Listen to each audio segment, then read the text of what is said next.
Just tell us a little bit about what happened down in Mar-a-Lago last night. President Trump has called it a raid. Was it such? I don't think that's the right word, Jane. It's a court-authorized search warrant. That means the Department of Justice and the FBI went to a federal judge, a neutral and detached magistrate, and swore out a warrant which demonstrated probable cause for two things. One, that a crime had been committed, and second, that they would find evidence of that crime at the place they wanted to search, in this case, Mr. Trump's Florida home. So I think a raid is an inaccurate and unfortunate term. It's a court authorized search warrant. They were lawfully present because a judge said they could be there. So what were they looking for? Right. So we don't entirely know because the search warrant is under seal. It will be unsealed at some point, but right now it remains sealed, and that's standard protocol. They're looking for evidence of a crime. Now, which crime and what evidence, that will all be specified in the warrant. And when we see it, we'll know more about that piece of it. So that actual looking for evidence of a crime is quite interesting, isn't it? So it's not simply the case, as far as you're aware, that they're just looking to recover documents. They are actually looking for evidence of a crime, or is it the case that the fact that the documents that should be in the National Archives are there is a crime in itself? Well, the documents in and of themselves could be the evidence of the crime, but to get a search warrant under U.S. law, and by the way, our Fourth Amendment comes from English common law.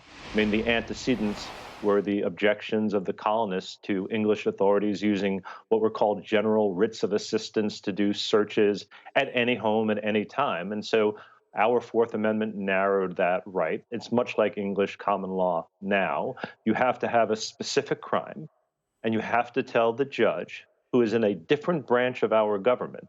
So two branches of our government are involved in a search warrant.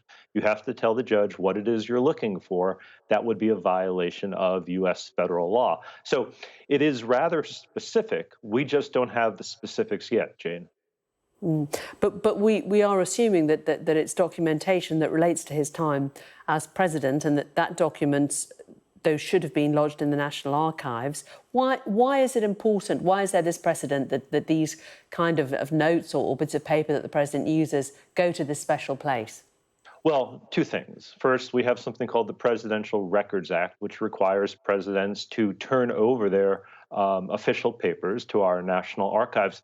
But second, and I think more important here, and this goes to your very good question, if the documents are classified at a high level, and disclosure of them could do grave damage to U.S. national security interests, well, then it's a crime. Actually, there are a suite of crimes related to mishandling or improperly retaining, or in the worst case, transmitting classified information. So that's the crime, or at least the potential crime.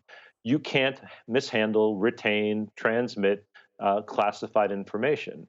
As a former president, Mr. Trump no longer has the authority to classify or declassify information, nor can he retain it. And so that could be the underlying reason why the FBI went to a judge and asked for the search warrant. And has this ever happened before? He says that it's been unprecedented that a president has been treated like this.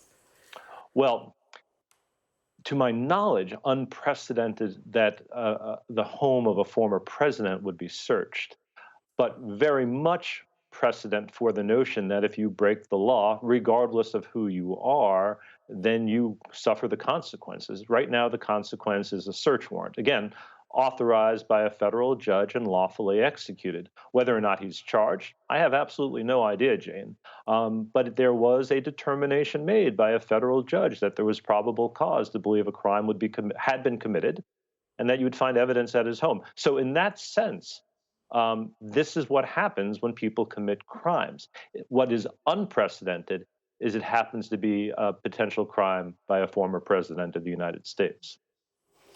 And just a final thought, Chuck, when the FBI go in on these operations to recover stuff, is anything off limits? We've had President Trump's son saying that the safe was, I think he's, in his words, broken into. But, I mean, when they get a warrant to search a property, can they pretty much go anywhere? Yeah, so that's a great question, Jane. Let me explain it this way. If you had a search warrant for my home because you're looking for a stolen car, you couldn't look in my refrigerator and you couldn't look in my safe. It wouldn't make sense that you'd find a stolen car in one of those places. But if you have a search warrant for documents, a safe is a very logical place. And so when the FBI has a search warrant that includes things that could be in a safe, then they lawfully have access to the safe.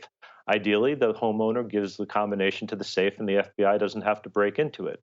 But if they did break into it, it's because they had lawful access to it. And so I think Mr. Trump's son is making a bit of a fuss here. And I understand why they might be upset, but this is pursuant to law.